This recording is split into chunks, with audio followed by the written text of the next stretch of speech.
Do you truly remember what America's golden age was like? Or are you remembering an image that has been refined by nostalgia, simplified by storytelling, and polished by decades of repetition? When you think about the years after World War II,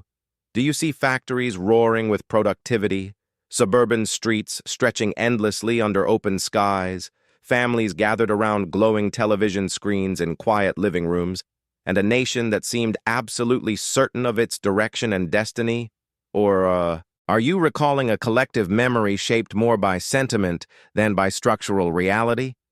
What did it actually mean for the United States to emerge from 1945 not economically shattered but economically amplified, not rebuilding from rubble but expanding from strength, not retreating inward but stepping into a position of unprecedented global influence, and how much of that remembered confidence was rooted in measurable economic conditions versus cultural myth-making that would later define the phrase Golden Age? When the Second World War ended, the global landscape was profoundly uneven, and the United States occupied a position unlike any other major industrial power. While Europe's infrastructure lay damaged and much of Asia's industrial base struggled to recover, American factories had not only survived but expanded dramatically during wartime mobilization, increasing production capacity, refining manufacturing processes, and integrating technological innovations that would later spill into civilian markets. By the late 1940s, the United States was responsible for an extraordinary portion of the world's industrial output, exporting steel, automobiles, machinery, chemicals, and consumer goods to nations desperate to rebuild. And this temporary imbalance created a powerful window in which American economic dominance was not merely strong, but structurally unrivaled, giving rise to growth rates and production levels that would shape both domestic prosperity and global influence. But was industrial dominance alone enough to generate widespread middle-class stability? Or did policy decisions quietly transform the structure of opportunity in ways that are often overlooked? The GI Bill, enacted in 1944 even before the war concluded, offered returning veterans access to higher education, vocational training, and federally backed home loans, dramatically expanding the pool of Americans able to pursue college degrees and property ownership.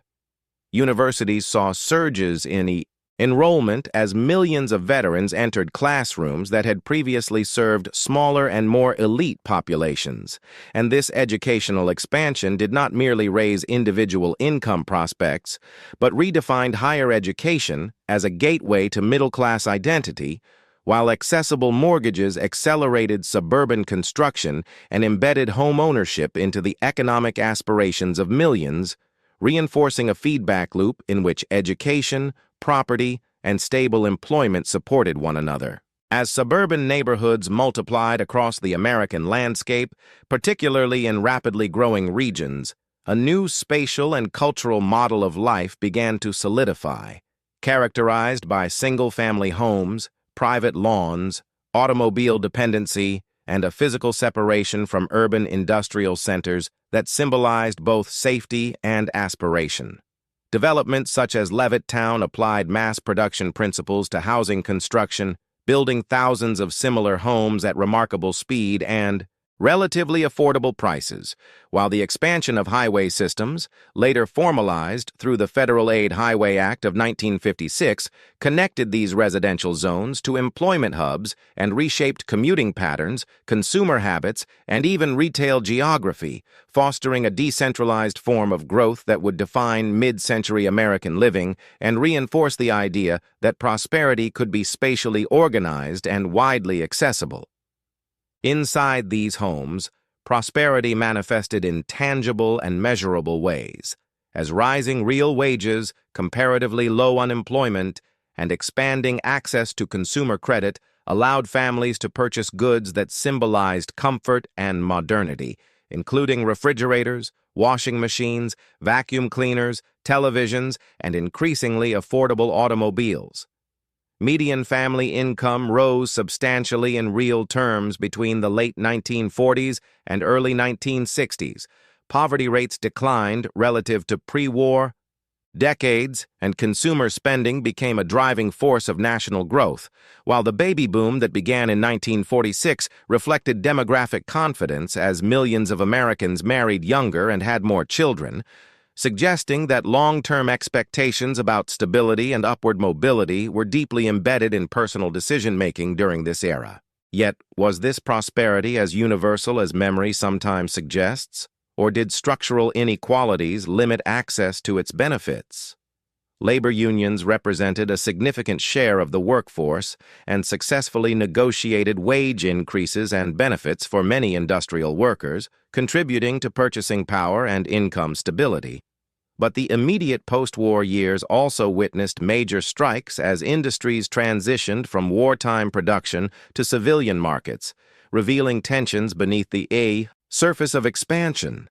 Beyond labor dynamics, racial segregation, discriminatory lending practices such as redlining, and unequal educational access restricted opportunities for many Black Americans and other minority communities, meaning that while national economic indicators reflected broad growth, lived experiences varied significantly across regions and populations, complicating any simplistic characterization of the era as universally golden. Internationally, the United States did not retreat into isolation, but instead positioned itself as an architect of a new global economic and political order,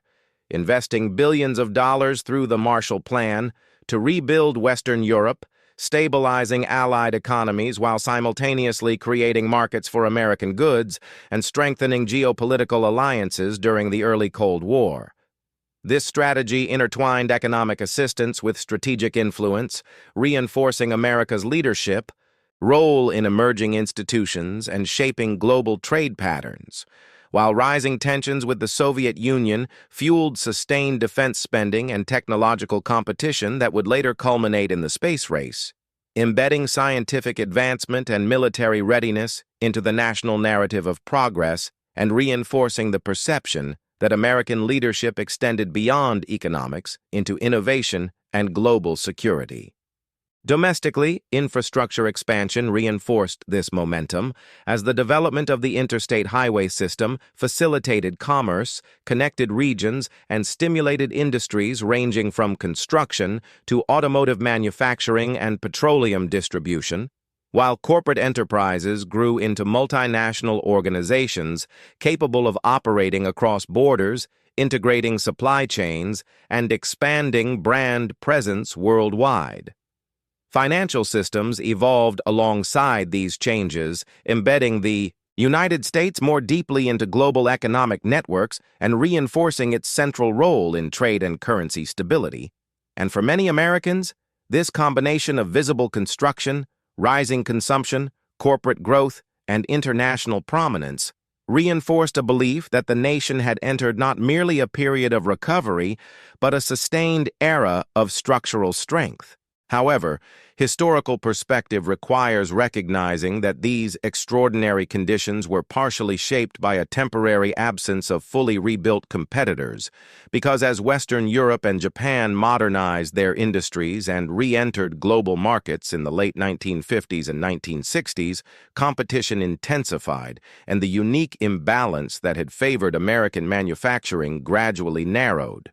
By the late 1960s and into the 1970s, structural pressures, evolving trade dynamics, and economic disruptions such as oil shocks began to challenge the post-war model, revealing that the Golden Age had been a convergence of favorable demographics, policy frameworks, geopolitical positioning, and global asymmetry rather than an indefinitely sustainable plateau. So when we ask whether we truly remember America's Golden Age, we must confront a layered reality. We are remembering rapid GDP expansion, rising real incomes, suburban construction, educational access, and technological ambition. But we are also remembering an era shaped by exclusion, geopolitical rivalry, and historically specific conditions that cannot be disentangled from its success. Was it a singular and extraordinary alignment of forces that produced measurable prosperity, or was it a selectively remembered chapter that appears brighter in contrast to later uncertainty. And perhaps the deeper question is not simply whether that era was golden, but why it continues to occupy such a powerful place in the American imagination, and what that enduring memory reveals about how nations interpret their own history.